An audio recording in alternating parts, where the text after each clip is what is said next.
This is the Renault Kadjar. Kadjar, I'm not sure how you pronounce that, but it seems to be Kadjar on an ad on TV. But this is an updated version of the Kadjar.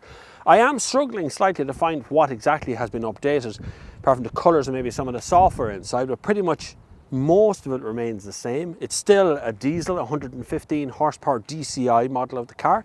But whatever, we're going to start rooting around inside. So listen, grab a cup of tea, and come on inside and we'll see what's after changing on the inside of the Kadjar. So the dashboard of the Kadjar is very good on the top. On the bottom half, it doesn't take very long to find the lower grade plastic, but that's okay. They're not bits that you really touch very often. All the surfaces that you touch are good. So around the front of the car here in the dashboard, I have this digital display, which is 3 panels of digital. So you have a speedo in the middle, fuel gauge and temperature gauge on either side. They all seem to be digital with some sort of painted on system as well. Then across the middle here, you've got the air vents. Then you have the infotainment system, which I'll come to in a second. Then we have 3 dials here, which are actual little screens. Each one of those 3, which is the air conditioning system, but they are knobs. They're proper knobs. Well done, Renault. That's exactly what we need to do.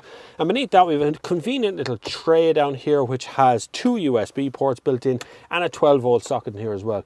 10 out of 10 for that. That is a good place to put your phone. It's a nice place out of the way, and it keeps all the cables nice and tidy as well. 6-speed manual gearbox in this. I'll come to that in a minute. It's a French gearbox, so it's quite vague in places.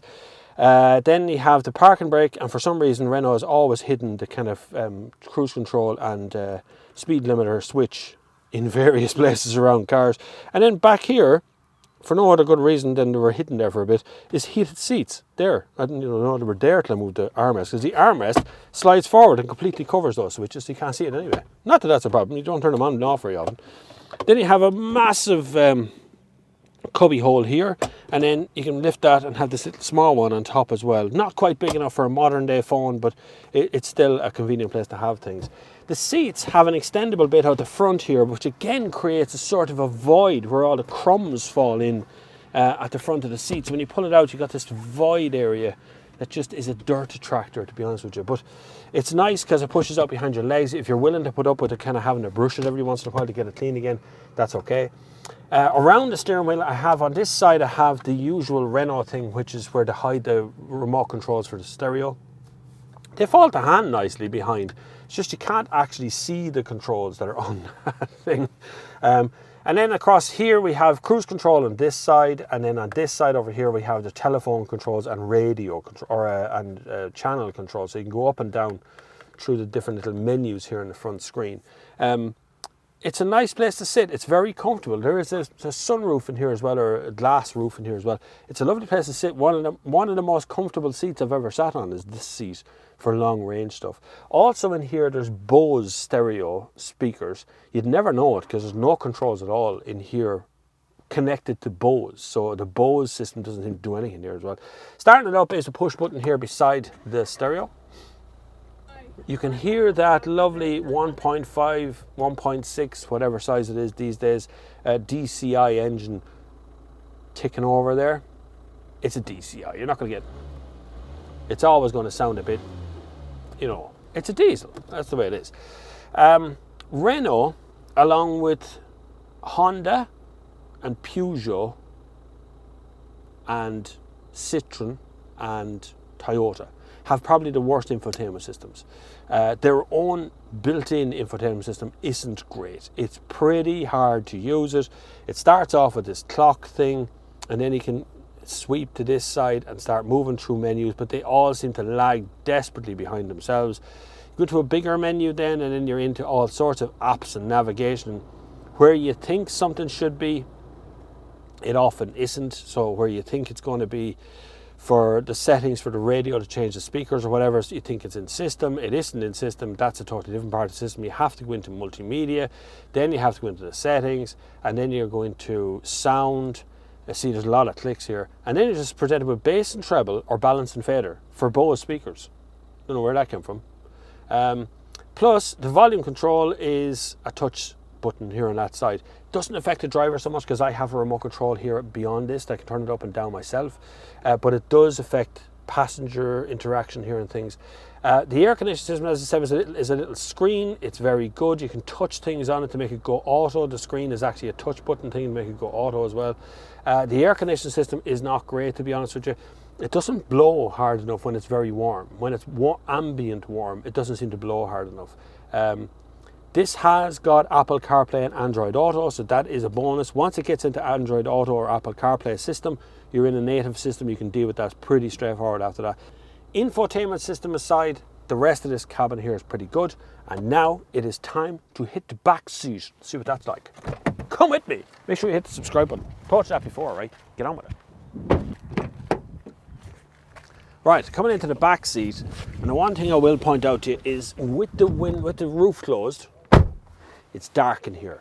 So it's pretty dark in the back seat. And that's okay, because that's why they've put in the roof. When that's open, it's brighter in here. But I thought I'd leave it closed for you so you can see what it looks like. Benefit is, space-wise, tons of loads of room here in the back seat. Loads of room both sides. There is ISOFIX on these two seats. I do have two USB charge points at the bottom here, 12 volt socket beside that, and an air vent. No control over the air vent, you need to turn it on or off. Just found my daughter's favourite book in the back seat, Sister's thing, which is her favourite machine. She likes that. Anyway, back into the car. So I have an armrest in the centre here. It's actually a nice one with two cup holders. They're very shallow cup holders. I wouldn't get a tall, whatever size coffee you want these days. No ski lift through, because this is a hatchback, so they go all the way to the back here. But this is a 60-40 split, and it's really easy to drop the seats, and I mean really easy. It is just a click. They feel actually slightly tensioned. They're ready to drop so much. Same for this seat as well, just do both sides. And then you're into the back of the car. It becomes a van size space when that seat is dropped out of the way. Little chance of the seat belts getting caught behind when you put it back up, because they're actually hooked at the top. Very clever, that as well. Back here is fine. The kids like it. It seems comfortable for long journeys. You'd have no problem sitting back here for a long spin. You got coat hangers, handrests, LED lights. There's speakers here in the back door, and there's small glove pockets on both sides. So everything's good. Right, let's crack on with the boot. So the boot is very big. Not an electric opener, by the way, but you don't need it. See how easy I just click that and it'll open up there. The boot is a large boot. You're going to get plenty of gear into this, and conveniently they've put in two handles here so I can drop the seats without any movement. I don't need to go into the back seat to do any of that. They can both drop on both sides just from a click of that little handle. Really handy, that. Shopping bag hooks on both sides. You got this rubber mat, which they're not great. I know why they're there, because you can put filthy yolks in there and it just sits on top of the mat. But I find that when you brake, everything shifts forward, and when you accelerate, everything shifts back. Anyway, just a thing. You can lift up this and get more room underneath. You get at that. Cubby holes on both sides. It's a boot, it's big, it's able to carry everything you need, and it's really easy to use. I must put the seats back up for a go, but let's go for a spin.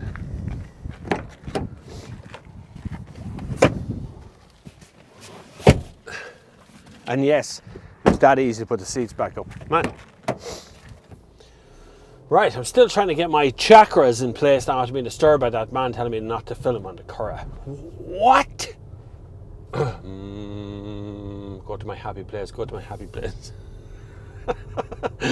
Anyway, this is the Kadjar, and I've been driving it for the weekend now. I've been pootling about in the thing all over the place. It's a great mammy mobile. I mean, if you want to bring the kids and a pile of stuff in the boot off on a day, deadly, right? Now, it's not a 7-seat, but it does have a sizable boot back there. Now, there's the problem. I just hit the problem right there, right now.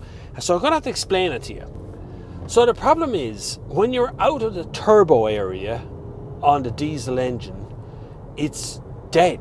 And I mean, I cut it out a few times over the weekend at junctions. Now, you probably get used to it after a time, but it's still very frustrating to use that thing, you know, under normal day-to-day circumstances.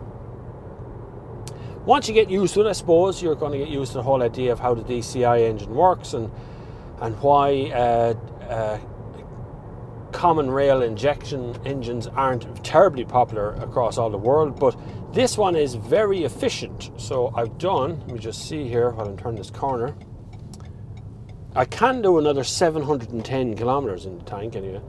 My current has gone all over. The average is 6 litres per 100 kilometres according to this. Now I wouldn't believe that entirely. I wouldn't believe any car company entirely, but it seems fairly close on the mark.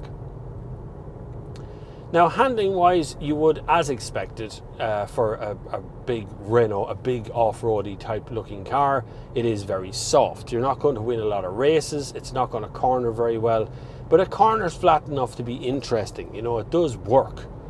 And it's really comfortable. And on the move, when you're actually going, that engine's actually very quiet.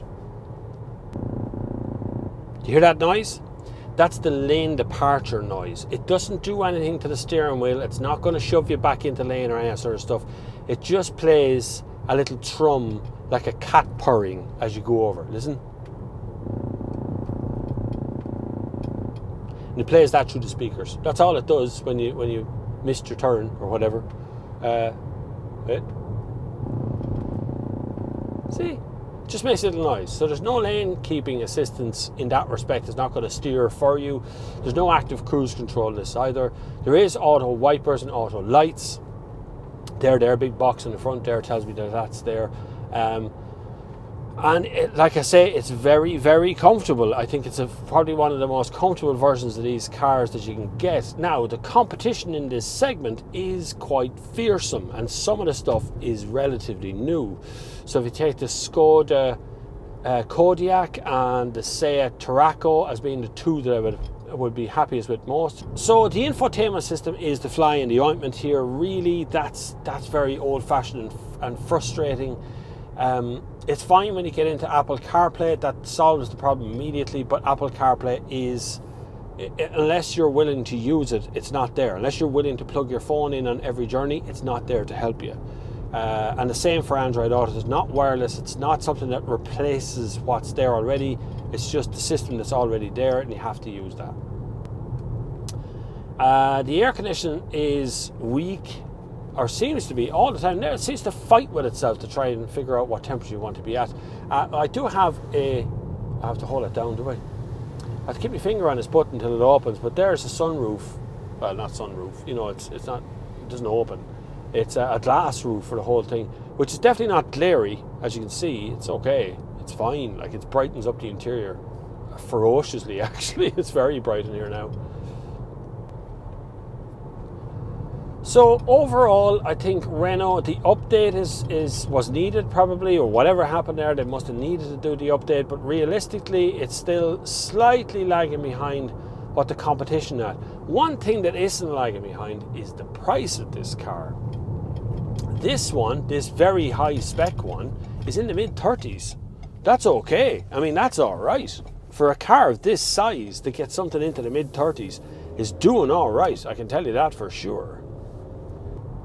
But overall, I think as a price pointing car, this is a mid-30s car, so you're doing pretty good. And it starts sub-30s, so you're talking 28, 29 grand, somewhere around there for this car. So the price-wise versus its size, you're getting a big car for little money. Now, of course, for little money means you're going to have to compromise on certain things like active cruise control or LED lights or something. You know, there'll be something that's slightly missing off this that'll be on something else. But the price differential will be quite large. So for that, as a price sensitive machine, it's actually all right. The king of the segments right now is the Skoda Kodiaq, the Seat Tarraco, the Volkswagen Tiguan Allspace. Those three have the same chassis and gearbox and engines and things inside them, and they do a bloody good job in this segment. This one is the best value offering, so pound for pound, money for money, euro for euro, this actually offers fairly good value if you can put up with that infotainment system and don't want to use Apple CarPlay. Thank you very much for watching. Hopefully you have learned all you need to know about the Renault Kadjar right now. Kadjar, and you'll be willing to, subscribe to the channel. So hit the subscribe button, thanks. If you can support the channel in some way financially, there's a list of links down below, PayPal, Patreon, and there's a new affiliate link down there as well for Amazon. So if you're going to buy something on Amazon, just click the link. I get a tiny amount of money if you click the link and you don't buy anything. I get a tiny amount of money if you go off and buy something else entirely on Amazon and don't use the shop. So just use the affiliate links on any channel, not just mine. use an affiliate link on everybody's channel so somebody gets something out of it. But other than that, the only way to support the channel is the best way, which is be a subscriber. Be a lovely subscriber and click the little bell button and all that stuff. And that's the best kind of subscriber there is. Hopefully you will join me for the next one, which might be actually tomorrow. So until the next time, I will see you on the far side.